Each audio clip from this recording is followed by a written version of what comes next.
so for the rendering, be sure that you are completely finished, happy, and change the pose, because if you're in the kind of normal dressing pose, your rendered image won't look nice. And yeah, so once all of that is done, make sure you select all your pattern pieces and you change your simulation properties to 5. Okay, so in here usually it's 20. We have set some pieces maybe already to a lower number, so just make sure everything is at 5. It will just help for the garment to relax, so you have to simulate to see the change. Mine was already at 5, so therefore not much. Like let's say a neckband or like our straps here, we could actually change them to 2 as well, or something smaller, something even smaller. So it just depends. Let's actually do that.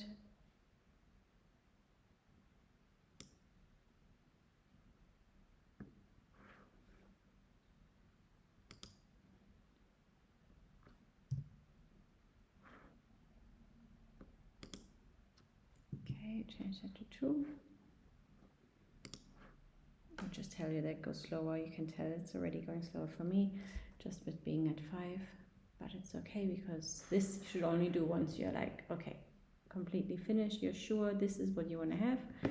The pose, the avatar, everything is confirmed. And then you want to do this.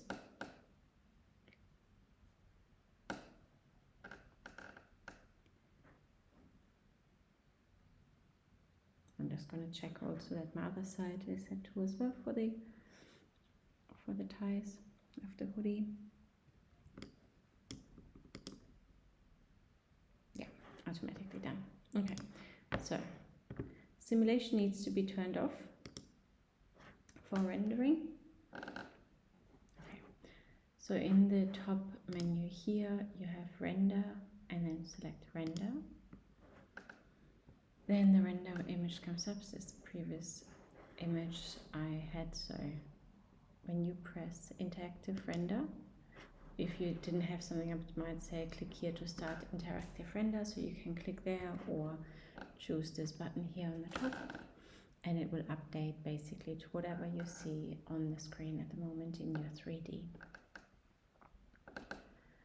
Okay, so while it's working, you can start setting up your render properties and the different things. If you wanted to do anything in here, let's say you decided, and then do what you need to do and then come back, otherwise it will struggle to keep up with your changes. Okay, so let's say we are happy with everything and we want to go ahead. So the most important one is, well, they're all important, starting with image size. And doing an image, not in video, so we go in here. I would go for a minimum of 2500 pixels. So usually A4 is a good size, because then it gives you a pixel count 2400, so almost 2500 and 3500. So that's pretty good. Also make sure that your resolution PPI is at 300. So it doesn't need to be any higher, but if it's 100, please change it to 300. This will just give you a better resolution if you want to touch up the image afterwards in Photoshop, anything like that. It is all that you need. Okay, then you can obviously play with your background. For example, you can pick a color that you may want.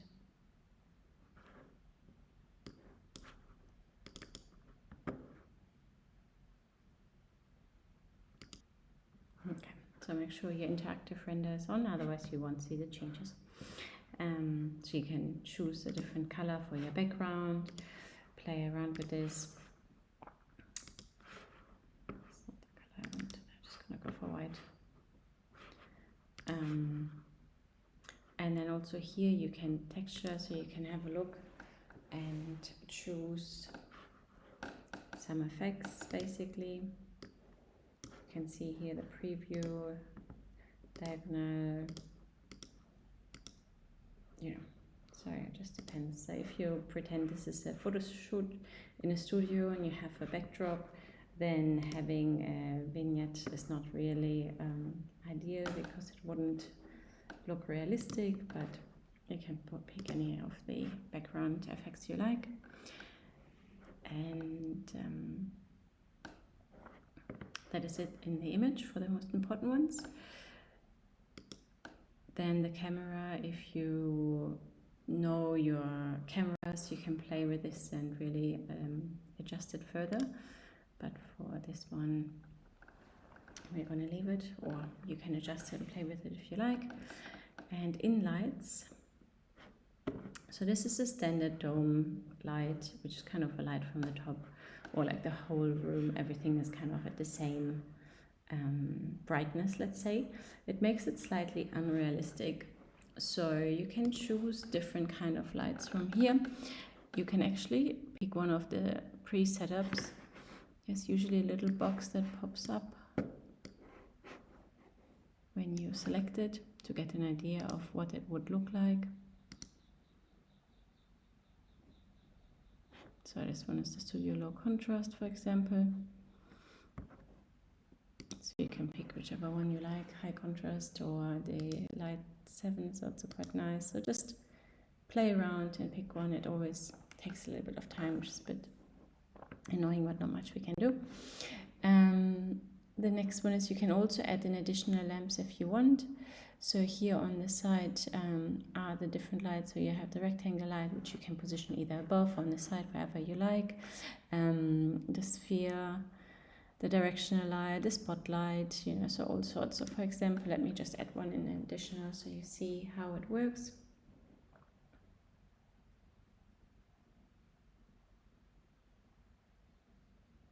Okay, so now for the spotlight in here,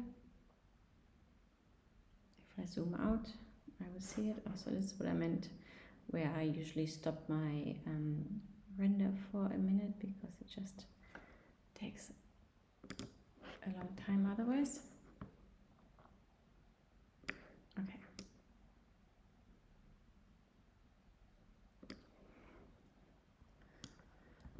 So now for me, for example, if I wanted to add the spotlight,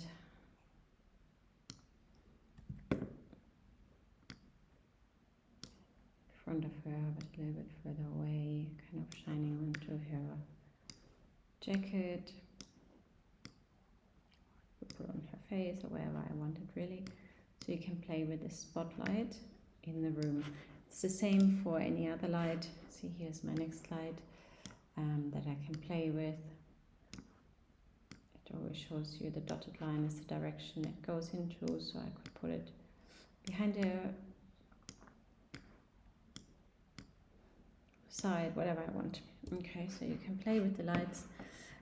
So then if I go on this light, I get my spotlight set up here, and you can choose the intensity, the color, and the angle. I mean, I like to adjust it manually in the 3D because it just gives me a better visual than here with the angles, but this is basically how you change the lights. So if we go back in here, you will see now that I have a spotlight.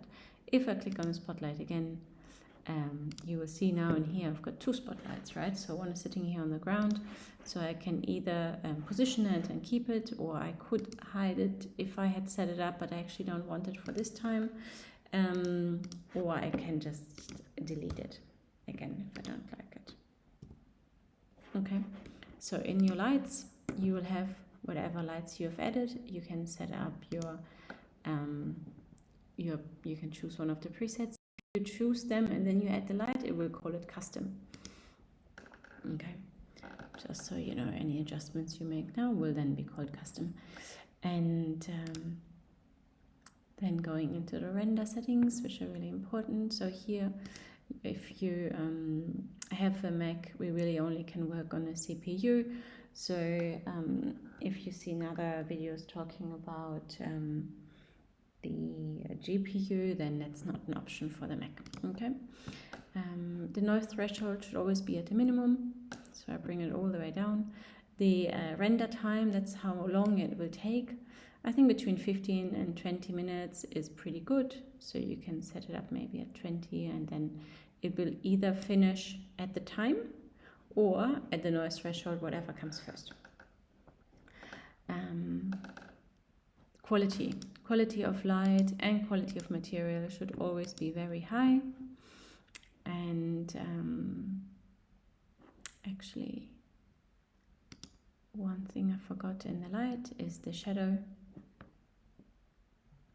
ground shadow. I want to turn that on just so it becomes more realistic again. So I turned off my interactive render so all of this didn't happen, but now we are going to go back to seeing all the changes that we have made. Okay, and once you're happy with the size and the image and the garment, the lights, everything that you have set up,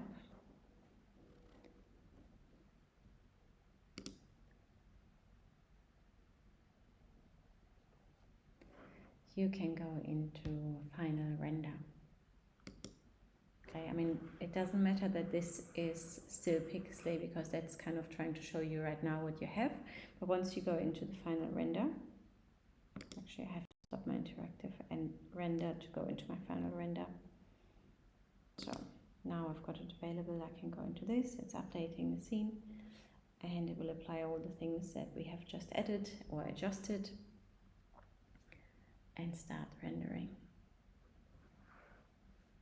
So you see down here on the bottom, the rendering image, the percentage, and also the time will be here. So it's 20 seconds now, and 0% is done. So it will just kind of go through and will stop automatically when it's finished, and the box will pop up.